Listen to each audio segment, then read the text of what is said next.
Hey, and we're back. I'm your host, BKP, and it's now time for us to switch gears, go to another political race, and that's the Georgia State House District 7. And I have with me now, joining me, Republican primary candidate Margaret Williamson. Margaret, how are you? I'm doing great, Brian. How are you today? Good. You know, I had you on when the campaign first launched, and this is your second appearance. Wanted to get you back on.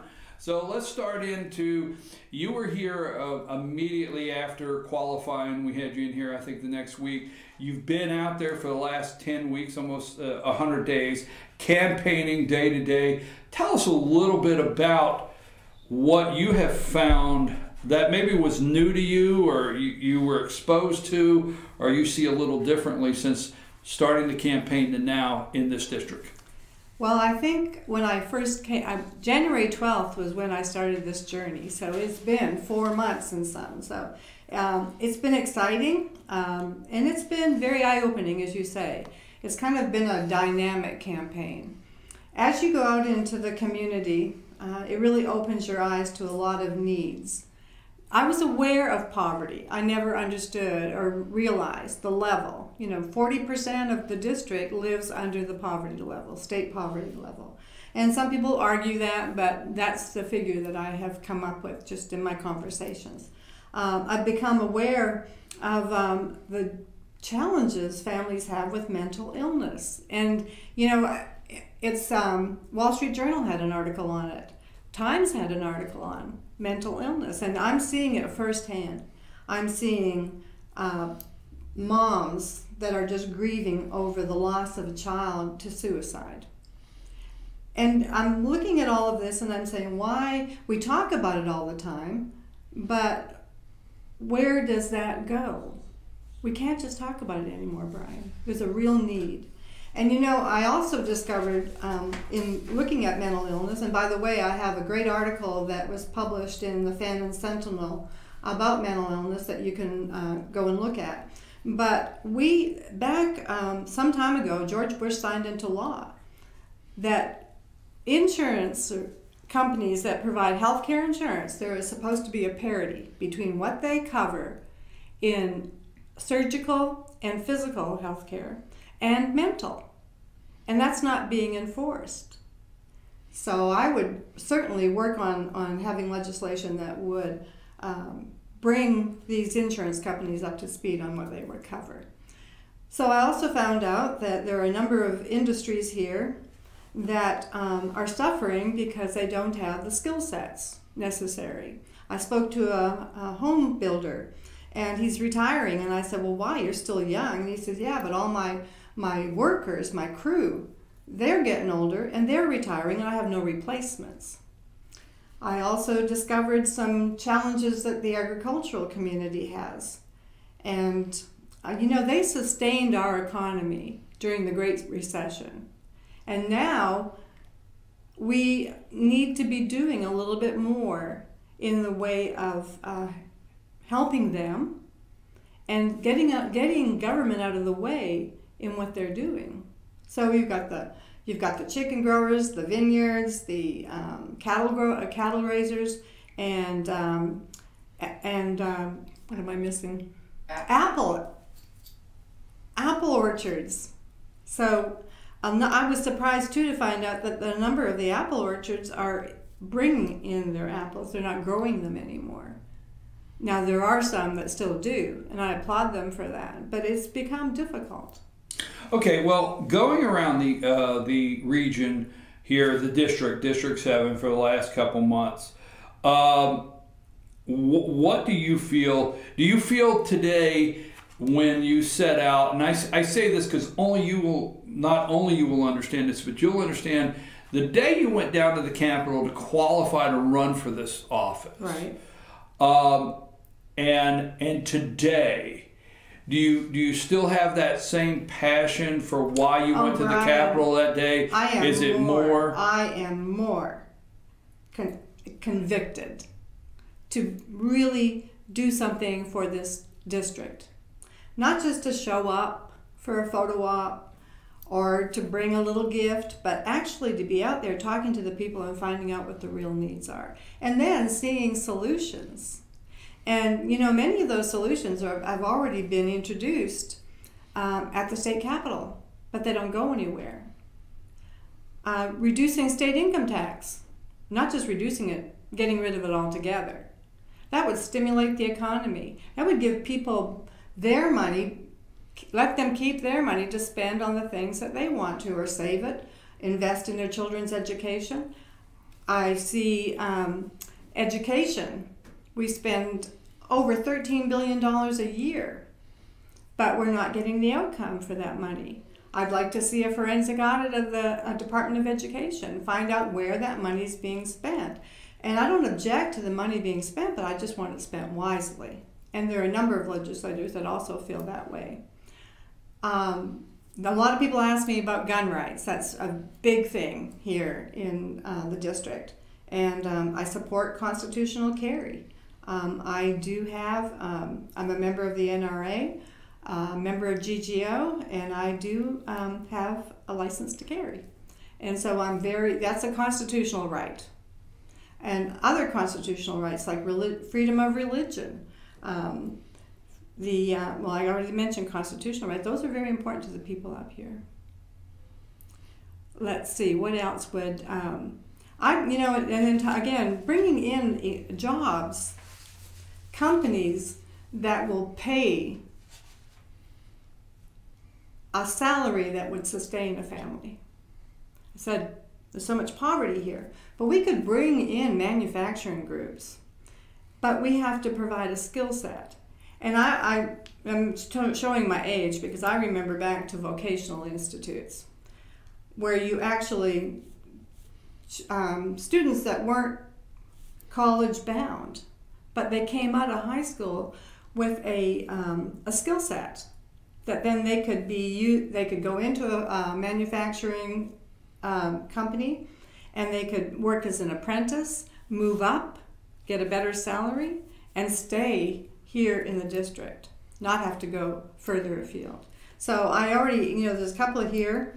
One that does plastic extrusion to make grill work. He would love to have students to come there that he could work into an apprenticeship program. We have students that are going into the technical colleges, and they're not prepared. It's not the fault of the teachers. The curriculum needs to be expanded in the vocational wing of the high schools. I talked to an instructor at Chattahoochee Tech, and he says the ones that are coming in, or some of the ones that are coming in anyways, to be a medical technologist, whether it's x-ray, ultrasound, they're not prepared for anatomy and physiology, and even some chemistry if they didn't take that. And those are all necessary when you are studying to be one of these medical technologists. And we could expand to include that. Let's give the kids a fair chance. We provide the opportunity, we educate them for their future. And we need to remove that stigma that everybody has to go to college, and if you don't, you're somehow a failure. And now we find too that a lot of kids are going into the military because they don't see a place for themselves. All right, let me ask you a question. All right, you put a lot of things out there, so let's work on a couple of them. Okay. Kids, their future, their opportunities for education, and let me put a couple things out. I say, and I don't want the viewers to misunderstand if you know me out there.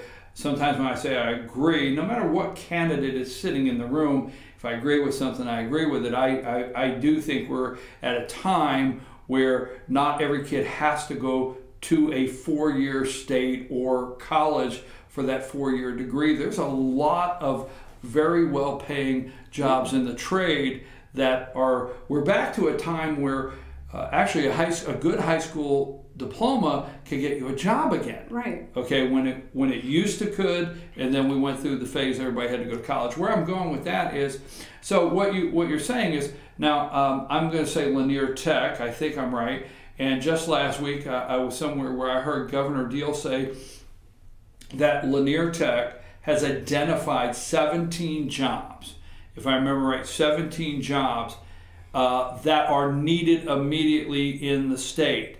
And if you as a student apply for to go to school and you'll study one of those 17 jobs as needed, the technical school is free to you. Now that's what I was told. Then recently we got a grant for a standalone, and with Dalton State College and North Georgia, UNG, North Georgia, dual enrollment. Are those things not progressing that you just talked about in a positive way with the state right now? Yes, they are, but not fast enough. And why did it take them so long to realize this? We've had so much unemployment. Wouldn't it have been an idea to get started on that back during, maybe 10 years ago? You talk about North Georgia College, the new North Georgia College. That is great, but I've heard it expressed that this might affect Dalton College here. The enrollment is down. So are we possibly going to lose the college here because of the North Georgia College up in Fannin County? I mean, that's just speculation and based on some comments that were made to me. I agree with you. We need to isolate those. We need to talk, we need to be developing that economy by bringing in these businesses, and we can find out what their needs are and adapt our school to that. Would work with the county commissioners in that. But the county commissioners are strapped in a lot of things that they want to do here too. And with that $4 million debt, I've had to adjust it down now. $4 million debt that we have in the county. Fannin County is doing well, but we have that $4 million debt that's going to go on until 2032. Now, David Ralston has done a lot of good things for the county, but this I lay at his feet, the responsibility for this debt, by having a bill passed that created a building authority that had unlimited power, that bought Gilmer County $98 million of debt. What could we do if we weren't paying that $4.4 million every year until 2032? So let me ask you this, because this is not an agree or disagree, because what you're doing is you're talking about the Gilmer County Building Authority, which was created, and I want to be clear, and you correct me where I'm wrong, but was created, and that then they were able to sell bonds, and they built the courthouse, and we ended up with fire stations, so on and so forth, library. But the reality is we came close to $100 million, rounding up. We're not there, but we came close to $100 million in debt.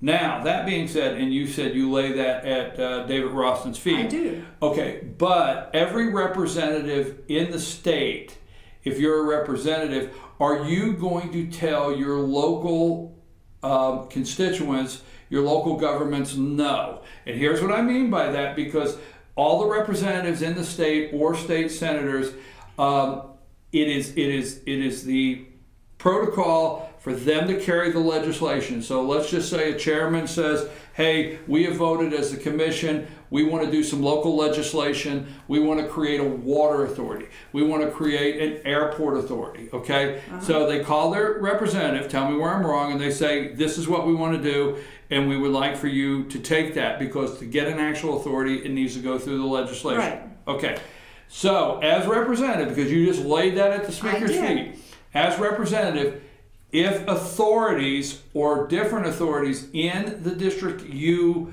cover, if elected, what do you say when they call you up and say, we would like for you to carry this to the House for us? Well, that's not a problem. And as you say, there are a number of authorities, including the Water Authority. But there needs to be some kind of oversight. How did 3 people, how were they able to issue almost you said, how many was it? Well, it was close to 100 million, but I don't want to get stuck because it wasn't 100 million. Yes, I'm just rounding up. But they went around the wishes of the people. The people had already voted and said they did not want that debt. And this is how they orchestrated it. And there was no transparency. We had no clue this was happening. None. And that's a problem. These things should be brought to the attention of the people in the district. They should know what they're going to be taking on. So you would thoroughly, anyone in your district, any municipality, county or city that wanted you to carry a piece of legislation to the House, you would vet it thoroughly before? I would vet it thoroughly, and I would make sure that there were parameters within that authority that they could not do something like was done to Gilmer County. Not to quote you, but you did say you lay the debt of Gilmer County at David Ralston's feet? I did. He was complicit in the plan. Okay. Let me move to something else, because I think you've known me long enough that, and you've watched so many interviews and debates. I always say to somebody, if you're running, you have decided the other person should not have the job. And that's just simple. You've decided the reason people run is they say, hey, I'm not satisfied, or whatever, my words, and I don't think this person should have the job. Why do you not think David Ralston should have the job? Because he's out of touch with the needs, the real needs of the people here in the district. Have you heard him? Well, actually, he has talked about mental illness. He's had numerous articles in the newspaper that we need to do something about it. Well, then, why don't you do something about it? I mean, he says he's the second most powerful person in the state. Can't he do something about this?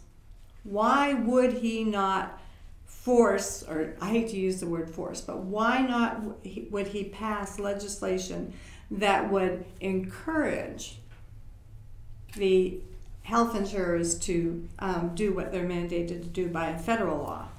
Signed a law by George Bush. That's a number of years ago. Why is that not being enforced? Do we have to pass a mirror bill here in the state of Georgia? Would work with we'll have to work now with a new tax commissioner, but this is something that could have been done. The poverty level. Why are we at 40% of the people in the district, and that includes Fannin County, that are under at 40% of the population is under the state poverty level? Well, why are they? Let me ask you a question, because I mean, it's a good conversation, and let's say this, okay, and I'm just going to go off, and when I say correct me if something that I've heard is not accurate, right? But you know, David Ralston, Governor Nathan Deal became governor 2010. Mm-hmm. David Ralston became Speaker of the House 2010. Okay. They both paralleled their terms here. And at that time, if my numbers are right, and there's no notes. If you can see, there's no notes. We're having a conversation. But I understand that Governor Nathan Deal said that when he came into office, and he said jokingly, if he'd have known this, he might not have run, that there was as little as maybe $300,000 in the Georgia Rainy Day Fund. Okay, again, off the top of my head, no notes. We're close to $3 million or billion now in the Rainy Day Fund. Almost $3 billion in the Rainy Day Fund. That has gone up. Where you and I sit here in LJ, Georgia, in North Georgia, I've actually called it a depression. I say we lived in a depression because I personally experienced it here with many of us. So in this area, in the last 8 years, refunding, and you and I both know about furloughing teachers, right? All the above, and having to enlarge classrooms. In the last 8 years, the state says, correct this if I'm wrong, the state says that QEB is fully funded, austerity cuts are done, there's, smaller classroom sizes can come back, a rainy day fund of $3 billion, and I will say this, Fannin County, okay, which is in the district, right, was the first county and the fastest county to come out of the recession than anywhere in the state of Georgia to recover from that. So when 40% in poverty, I don't know, what if a mean old guy like me says, well, get up and go to work because we're looking for people to work. I mean, I'm just, yeah, I know. You understand what I'm saying? I understand what you're saying. What if somebody said, well, wait a minute, Margaret, have you not looked where 2010 is and where we are in 2018, and has North Georgia not come back? North Georgia has come back, but it still has a lot of improvement to make. You talk about this rainy day fund. You're not including, though, all the debt. I mean, when the candidates get out there and they talk about the fact that it's balanced the budget, They're not talking about all the debt they have on properties that have been through a building authority, even in Atlanta, libraries, college buildings, whatever, that debt is not on that balance sheet. So we have billions of dollars of debt as well as that rainy day fund. Again, going back to auditing, a forensic audit on the Department of Education, forensic audit on the Department of Corrections, forensic audit on the DOT. We are sending a lot of money to Atlanta. And Gilmer County and Fannin County are considered donor counties as well, even though we're at the poverty level. So, there has to be some scrutiny about the spending. I said, I'm not disputing the spending. I'm not disputing how it's used in the different areas, but let's make sure that we're using it wisely. Fannin County wants a library. Now, Fannin County, you're right. One of the reasons why they came out of that recession so quickly? They didn't have the debt. And they have a lot of people that have moved there around Blue Ridge Lake. There's a lot of recreation there. A lot of tourists go there. Now, I don't want to hang my hat on tourism. Tourism can be very fickle. But you had the downtown Blue Ridge was very vibrant. We've not had that luxury here in Gilmer County. But things can change very quickly. Let's be prepared. Let's be forward thinking and how we can deal with any, whether it's a windfall or maybe another little mini recession, who knows. But because of the Trump, you and I have been big Trump supporters for a long time. I will admit that on camera. I will. I want to make it. Yeah, we had a discussion. You and I were Yes. lone wolves there for a long time. But in January, the state was anticipating a $100 million revenue stream. Do they had $300 million? And that's because of Donald Trump cutting the taxes and stimulating the economy through that extra money to spend. So the state of Georgia is bringing in more money because of the Trump windfall. They return 0.25% of our money to us, the taxpayer. And they keep all the rest of it for what? They think they can spend it better than we do? All right, so the budget next year, including the money that's coming from the federal government, is going to be somewhere around $60 billion. This year, with the combined two, our budget this year was $26 billion, not including the windfalls. But I just have some issues with how it's spent. All right, let me ask you this because I want to get to some pointed questions. Okay. We have about 5 minutes left. Okay. As a representative, you do a couple things. First and foremost, you should represent your district, which Exactly. is the 7th district, with that. Mm-hmm. which is Fannin, Gilmer, and a portion of Dawson County. So that's A. B, though, when you go down there to Atlanta, if elected, you do cast votes that affect the state, regions of the state, while you're looking for someone to co-sponsor or someone to support your bill that would be a positive for the 7th, there's going to be people that would look to you to say, hey, co-sponsor or sponsor my bill that's going to be good for South Georgia or over in Valdosta or whatever. That happens all the time. Yes, it does. Okay, so what is the level of compromise, and I'll use that word, or how do you feel you'll be able to go down there and work with other representatives? That's number one. And number two, let's say the budget next year, if elected, is $26 billion. And it's a hypothetical, let's say it's $27 billion, because it has gone up $1 billion every year. Yeah. Does Margaret Williamson vote no on a budget like that? How do you want to see the budget process? And what would it be like for other representatives to work with you? Well, I would certainly work with them, and I don't think compromise is a dirty word that it's been made out to be. You have to balance. Critical thinking is a lost art. Everybody has to point fingers and demand for themselves, but you really need to sit down and discuss the issues, and not only with the legislators, but you got to come back in the district and be transparent about what's happening. Go out there, hold town hall meetings, You know, people are afraid of town hall meetings. They're afraid, some legislators are afraid to be asked the hard questions. But find out where your constituents are. Those are the people you represent. And yes, your legislation can affect the whole state, and you have to bear that in mind. But my responsibility is going to be the people in the 7th District. I want to hear how they feel on things. I want to know what they look to their future, you know, how they're looking towards their future, their needs, their children, all of these things, you know, bringing people into the district. You need to have hand-on interaction with the people in the district. Otherwise, you don't understand. And if you just have an agenda and you want to force a particular thing on your district, you won't be transparent. Just like with the hospital situation here, most of the people had no idea what was happening with that certificate of need.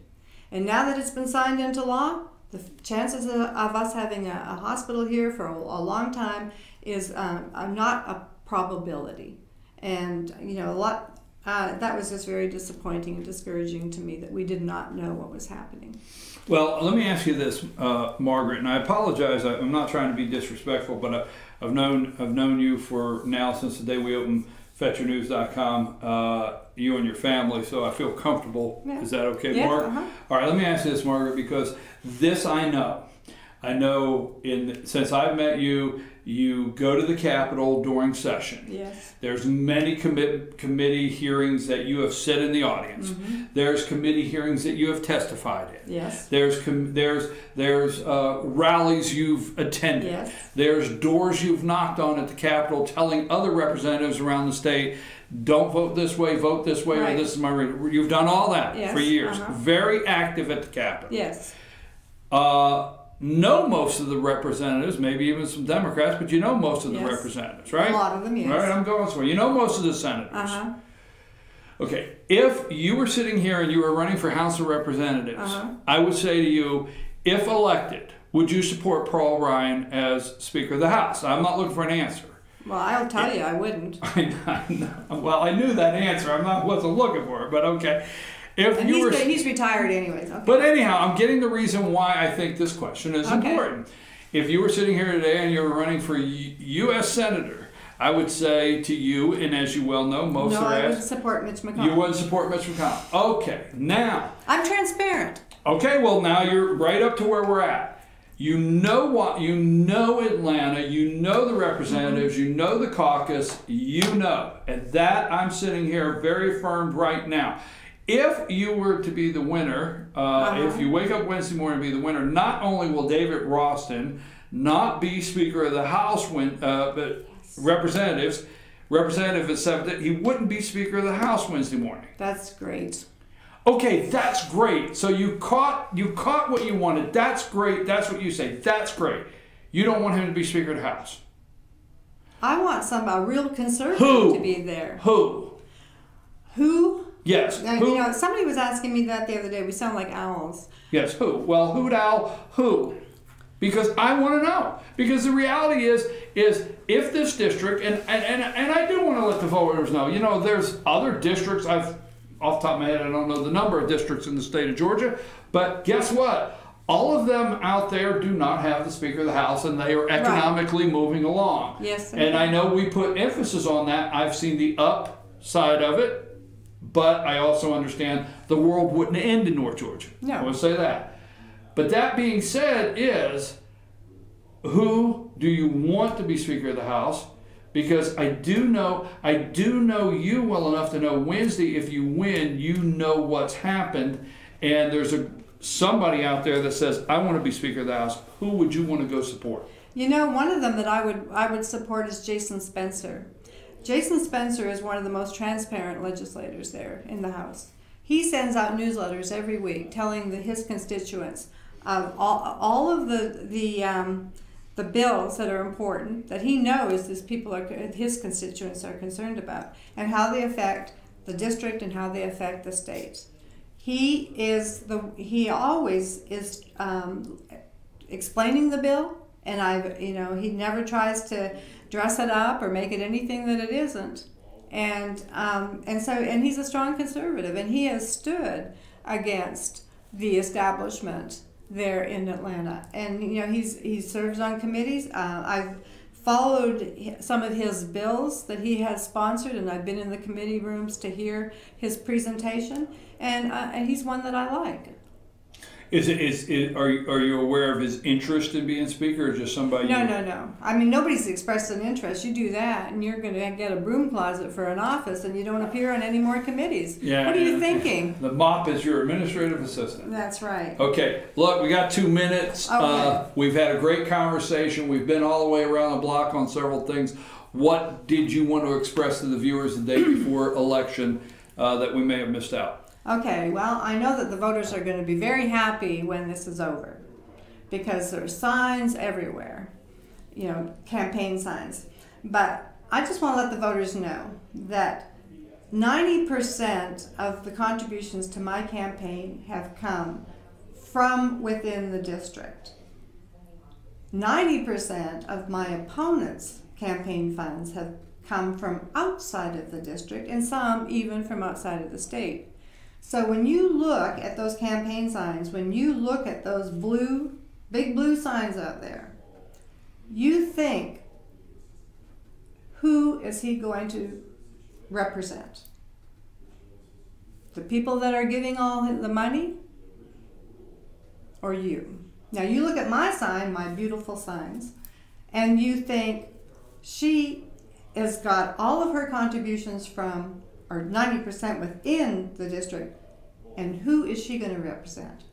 I'm going to represent the people of the 7th District. I'm going to be transparent, open, and I'm going to be here. I've lived here for 37 years. I'm not going anywhere. I've got 15 grandchildren. 11 of them are here in the district. I'm not going anywhere. I want to hear from you. I want to meet your needs as best as I can. So tomorrow when you go out to the polls, I'm asking you to vote for the true conservative, Margaret Williamson, and I will represent you to the best of my ability.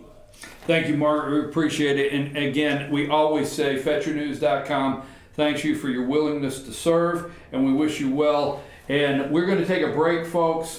This is the Georgia State Representative House District 7 race, where Republican primary Margaret Williamson is challenging the incumbent David Ralston. We're going to take a brief break, and when we return, we're going to have one more candidate today. We're going to talk to Josh McCoon, that is running for Secretary of State. Take us a break.